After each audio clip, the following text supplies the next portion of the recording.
जल प्रलय से तबाह धराली की सिसकिया भी मलबे में अवरुद्ध गई है। आपदा से कहरते क्षेत्र का नाता रास्तों से टूट गया है। अलग थलग पड़े उच्च हिमालय का ये भूभाग राहत और बचाव की उम्मीदें अब सजो रहा है।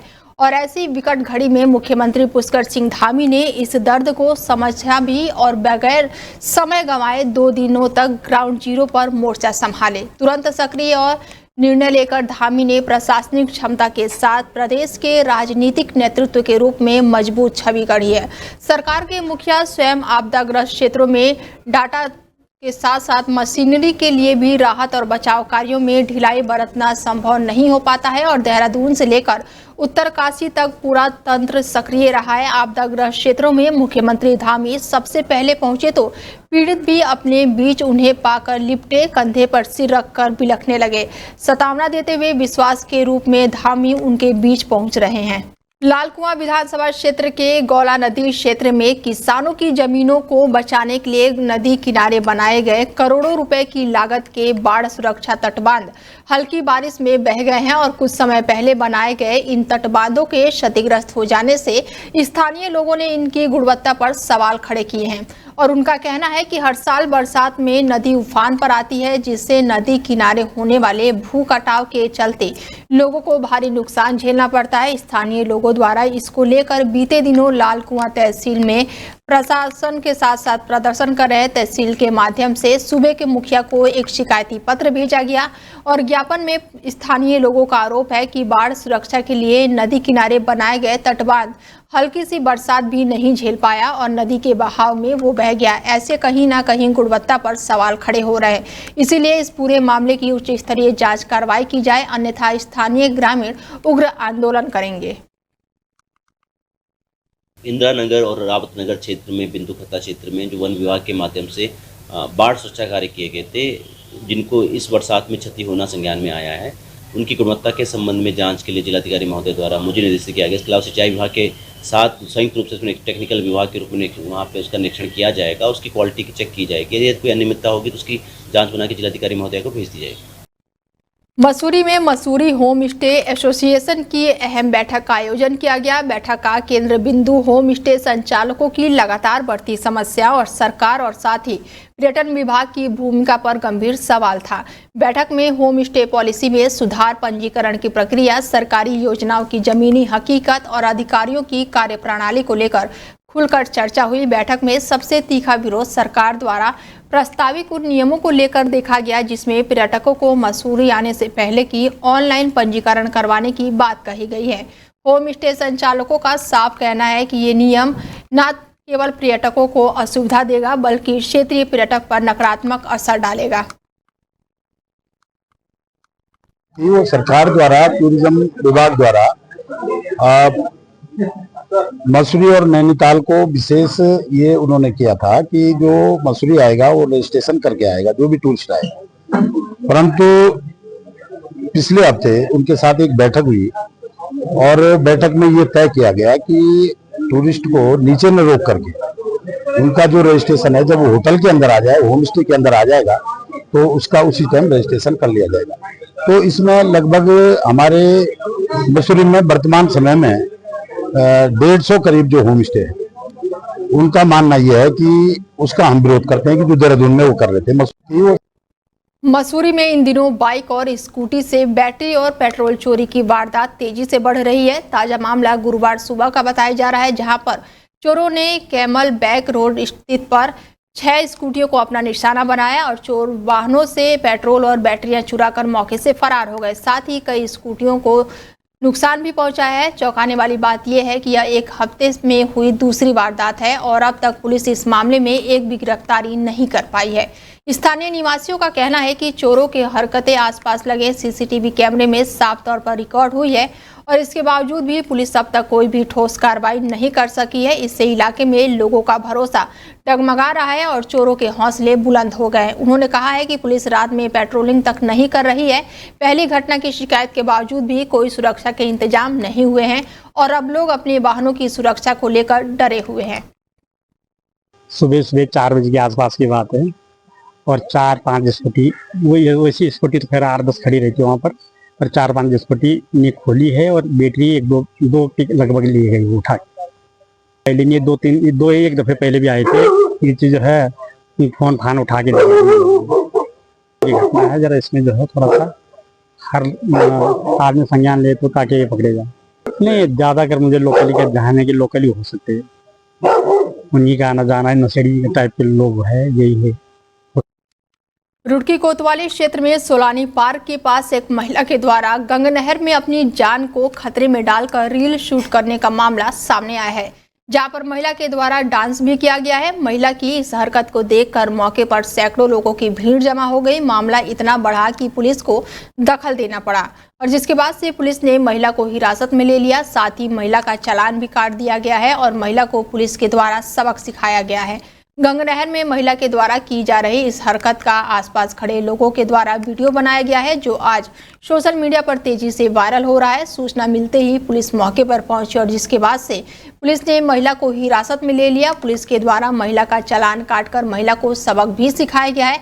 एसपी देहात शेखर चंद्र सुयाल ने आज गुरुवार को करीब 1 बजे बातचीत में बताया है कि महिला का चालान काट दिया गया है। साथ ही इस तरह की हरकत करने वालों पर कड़ी कार्रवाई करने की चेतावनी भी दी गई है। देखिए, थाना रुड़की क्षेत्र का मामला है। तो जो रील आप जो वीडियो मुझे दिखा रहे हैं वो ऐसा लग रहा है कि कोई शख्स नशे में वो सारा कृत्य कर रहा है। मैं मान रहा हूँ कि एक तरफ इतनी आपदा और इतना खतरा है, दूसरी तरफ लोग रील के लिए इस टाइप का एक्ट कर रहे हैं। तो पुलिस ने इमीडिएट उसमें संज्ञान लिया, उस शख्स को हिरासत में लिया और उसका चालान किया है। बाकी अगर ऐसा कोई और एक्ट होते हैं तो उसके लिए हम सख्त कार्रवाई हमेशा ही करते आ रहे हैं। और आप चैनल के माध्यम से मेरी अपील भी होगी कि बारिश का मौसम है, कभी भी कहीं किसी भी नाले का, नदी का, पुल, नहर का जल स्तर बढ़ सकता है, ऐसी लापरवाही न करें। और अगर कोई करेगा पुलिस के संज्ञान में बात आने पर हम उसमें सख्त लीगल कार्रवाई करें। रुड़की की गंगानगर कोतवाली क्षेत्र में कुछ लोगों ने मिलकर एक विशालकाय अजगर की पत्थरों से पीट कर हत्या कर दी। इतना ही नहीं, हत्यारों ने विशालकाय अजगर की हत्या करने के बाद से एक फैक्ट्री के पीछे गड्ढा खोदकर अजगर के शव को दबा दिया है। अजगर का वीडियो वायरल होने के बाद से वन विभाग की टीम गांव में पहुंची और जिसके बाद से वन विभाग की टीम के द्वारा विशालकाय अजगर के शव को कब्र से निकाला गया और पोस्टमार्टम के लिए भेज दिया गया। इस विशालकाय अजगर की लंबाई करीब 15 फीट बताई जा रही है। बता दें कि 4 दिन पहले गांव में एक विशालकाय अजगर दिखाई दिया था, जिसके बाद कुछ लोगों के द्वारा पीट कर विशालकाय अजगर की हत्या कर दी गई और जिसके बाद से विशालकाय अजगर के शव को गड्ढा खोदकर दबा दिया गया। लेकिन कुछ लोगों के द्वारा मृत अजगर को एक वीडियो बना लिया गया और ये वीडियो सोशल मीडिया पर तेजी से वायरल हो रही है। इसमें हमको जानकारी से कुछ सूचना प्राप्त हुई कल, और पाडली गुजर करके एक गांव है यहाँ पे रुड़की में ही। उस गांव में किसी स्थान पे एक अजगर को मारने की और साथ ही साथ उसको दबाने की कुछ खबर आई थी, कहीं पे उन्होंने दबा दिया उसको मार कर। तो मौके पे फिर हम लोगों की टीम गई है, एसओजी गई है और रुड़की रेंज का जो भी स्टाफ था मौके पे गया है। और वहाँ पे जो भी वो एरिया था, उस एक वीडियो भी इसमें वायरल हुई थी, उस वीडियो के आधार पे हमने उस एरिया को सर्च करने की कोशिश की और कुछ जो उसमें जो जगह जो दिखाई गई थी उसके बेस पे उसके आसपास सर्च किया गया। तो एक एरिया में वहाँ पे जो गड्ढा, जो ताज़ा जो गड्ढा खुदा हुआ था, वहाँ से हमको एक अजगर बरामद हुआ। प्रमुख समाज सेवी ने मालवीय चौक पर एक विशालकाय कैंप लगाया, जिसमें सैकड़ों लोगों ने शिविर का लाभ भी उठाया। इसके साथ ही शिविर में दंत रोग, हृदय रोग सहित तमाम बीमारियों के चिकित्सकों ने लोगों का चेकअप किया और कैंप में हरिद्वार सीएस राजेश सिंह ने भी मौके पर पहुंचकर मुबारकबाद दी और कहा कि इस तरह के कैंप लगाए जाने से गरीब लोगों को काफ़ी लाभ मिलता है और इस कार्य में और भी सामाजिकों को आगे आना चाहिए। प्रमुख समाज सेवी काफ़ी समय से निःशुल्क कैंप का आयोजन करते आ रहे हैं और आगे भी इसी तरह की सेवा करते रहेंगे। साथ ही उन्होंने इस बात से भी इनकार नहीं किया कि वो 2027 के चुनाव में भी हिस्सा लेंगे। हरिओम भाई, ये हमारा आज 8वां कैंप, 8वां निःशुल्क स्वास्थ्य शिविर हम लोगों ने आयोजित किया है। इसमें जनरल फिजिशियन, स्त्री रोग विशेषज्ञ, बाल रोग विशेषज्ञ, दंत रोग विशेषज्ञ, नेत्र रोग विशेषज्ञ, निःशुल्क ईसीजी, निःशुल्क खून की जांच, निःशुल्क नज़दीक के चश्मे, निःशुल्क दवाइयाँ और हमने ब्लड डोनेशन कैंप भी लगाया है। तो ये सारी सुविधाएं यहाँ पर हैं और रुड़की वासियों से अनुरोध है कि ज़्यादा से ज़्यादा संख्या में ऐसे कैंपों में आइए। मेरे द्वारा आयोजित हैं, यदि कोई और भी आयोजित कर रहा है उसमें जाइए और अपने स्वास्थ्य की स्क्रीनिंग टाइम टू टाइम करवाते रहिए। देखिए, इसमें पुलिस इसरो के चेयरमैन श्री चरण जैन जी के द्वारा आज 8वां एक बृहद रूप से निःशुल्क चिकित्सा शिविर लगाया गया है, जिसमें विभिन्न तरीके के हमारी जितनी भी पैथी हो सकती है, जितने भी हमारे स्पेशलिस्ट हैं यहाँ पर मौजूद हैं, उनके द्वारा स्क्रीनिंग की जा रही है, ब्लड टेस्ट की जा रहा है, ECG की जा रही है, कंसल्टेंट साथ साथ निःशुल्क दवाएं भी दी जा रही हैं। तो ये बहुत ही सराहनीय कदम है। मैं हृदय से स्वास्थ्य विभाग की तरफ से आपका आभार प्रकट करूँगा और धन्यवाद भी दूंगा। इस तरीके से कार्यक्रम यदि होते रहेंगे और आपको पता है कि कोई भी चीज़ ये जन सहभागिता।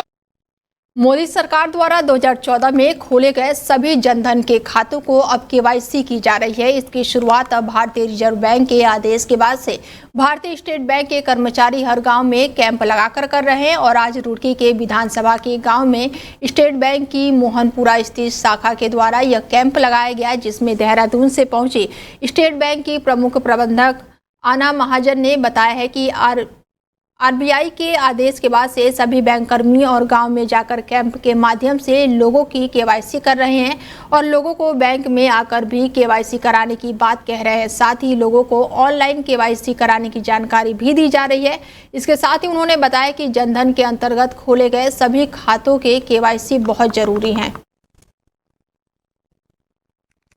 खबर जसपुर से है, जहां पर विधानसभा क्षेत्र के अंतर्गत जसपुर की कांग्रेस विधायक आदेश चौहान ने एक अलग तरह का विरोध प्रदर्शन करते हुए क्षेत्र की क्षतिग्रस्त सड़कों को बनवाने के लिए ग्रामीणों के साथ सड़कों में हुए गड्ढों में धान लगाया है। आपको बता दें कि ग्राम हरियावल में ग्राम पंचायत होते हुए नेशनल हाईवे पर मिली एक मुख्य मार्ग क्षतिग्रस्त हो गई, जिसको लेकर ग्रामीणों ने आज सड़क पर जाम लगाते हुए सड़क में हो रहे गड्ढे में धान के पौधे लगाकर विरोध प्रदर्शन करते हुए राज्य सरकार से सड़क निर्माण कराने का आग्रह किया है। ग्रामीणों ने आरोप लगाते हुए कहा है कि ये मार्ग 3 साल पहले प्रधानमंत्री सड़क योजना के अंतर्गत ठेकेदार के द्वारा बनाई गई थी, जिससे समय रहते सड़क बनाई जा रही थी। उस समय सड़क पर घटिया सामग्री लगाई गई थी, जिसके चलते 6 महीने के बाद ही सड़क पूरी तरह से क्षतिग्रस्त हो गई है और इस दौरान बड़ी संख्या में ग्रामीण इकट्ठे हुए हैं और सभी ने विधायक आदेश सिंह चौहान के साथ सड़क में हुए गहरे गड्ढे में धान के पौधे लगाए और इस मौके पर विधायक ने कहा है कि 3 साल पहले ये सड़क प्रधानमंत्री सड़क योजना के अंतर्गत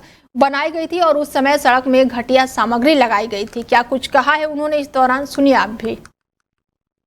ये बावरखेड़ा श्यामनगर मार्ग है जो जाके हल्द्वां पे हाईवे पे निकलता है और ये 21 में बनके तैयार हुआ और PMJSY के द्वारा ये बना है, लेकिन तब भी जनता में आक्रोश था। इसे कह रहे थे कि ये मानक से नहीं बना, ये टूट जाएगा। मात्र 6 महीने बाद ये मार्ग टूटा है और उसके बाद ये मेरे द्वारा विधानसभा में इसका प्रश्न लगा के उठाया गया था कि इन अधिकारियों के खिलाफ इनकी जांच होकर उन पर कार्रवाई हो, लेकिन 3 साल बीतने के बाद भी सरकार ने इसमें कोई संज्ञान नहीं लिया। आज गांव के लोगों ने अपने सामने जाम लगा रखा है, जिसमें वाहन पीछे तक खड़े हुए हैं, क्योंकि जनता परेशान है और जनता की गाड़ी कमाई ये सरकार लुटा रही है। तो हमारी सरकार से मांग अधिकारियों को, ऐसे अधिकारियों को बर्खास्त किया जाए।